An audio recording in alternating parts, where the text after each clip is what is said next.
প্রধান উপদেষ্টা ডক্টর মুহাম্মদ ইউনুসের সঙ্গে সাক্ষাৎ করেছেন আন্তর্জাতিক গণিত ও জীববিজ্ঞান অলিম্পিয়াডে পদকজয়ী ৬ শিক্ষার্থী। ৮ সেপ্টেম্বর সোমবার বিকেলে রাষ্ট্রীয় অতিথি ভবন যমুনায় প্রধান উপদেষ্টার সঙ্গে সাক্ষাৎ করেন পদকজয়ী এই ৬ শিক্ষার্থী।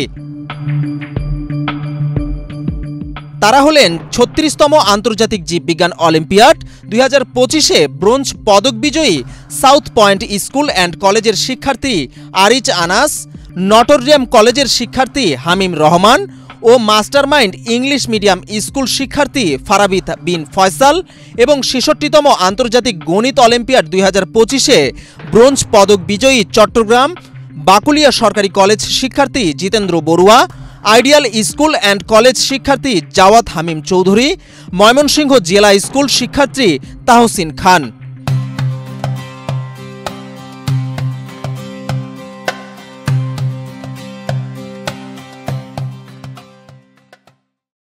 তারা প্রত্যেকেই আন্তর্জাতিক অলিম্পিয়াডে ব্রোঞ্জ পদক বিজয়ী। বৈঠকে ৬ শিক্ষার্থীর কাছ থেকে তাদের অভিজ্ঞতার কথা শোনেন প্রধান উপদেষ্টা প্রফেসর মুহাম্মদ ইউনুস। তাদের কাছে সমস্যা সম্পর্কেও জানতে চান তিনি। এ সময় প্রধান উপদেষ্টা বলেন, তোমাদের কথা শুনে খুবই আনন্দিত হলাম। তোমরা নিজেরা আগ্রহী হয়ে এতদূর এগিয়েছ। তোমাদের উৎসাহ ও আগ্রহ থেকে আমরাও অনুপ্রাণিত হলাম। আন্তর্জাতিক অলিম্পিয়াডগুলোতে ২০ বছরেরও কম বয়সী বিশ্ববিদ্যালয়ে ভর্তি হয়নি এমন শিক্ষার্থীরাও প্রতিযোগিতা করেন।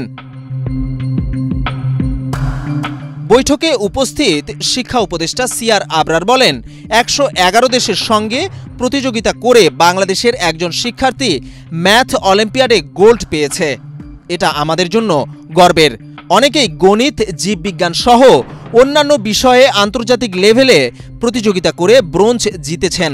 এসব অলিম্পিয়াডে অংশ নেওয়া শিক্ষার্থীরা একটি বড় নেটওয়ার্কে যুক্ত হন, যার কারণে তারা আরও উৎসাহী হয়।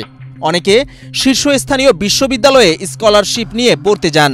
আমাদের শিক্ষার্থীদের আরও যত্ন নেওয়া হলে, উৎসাহ দেওয়া হলে তারা অনেকে ভালো করবে। বৈঠকে অলিম্পিয়াড কমিটির কাছ থেকে তাদের অভিজ্ঞতা ও কর্মপরিকল্পনা জেনে প্রধান উপদেষ্টা বলেন, আপনারা স্বেচ্ছায় এ ধরনের উদ্যোগ নিয়েছেন, কাজ করছেন, এটা খুবই ইতিবাচক ঘটনা। মেধাবীদের বিশ্বমণ্ডলে তুলে ধরতে এবং আরও উৎসাহী করতে সরকারের পক্ষ থেকে কী ধরনের সহযোগিতা করা যায় সেসব খতিয়ে দেখা হবে। বিজন কুমার, বাংলাদেশ প্রতিদিন।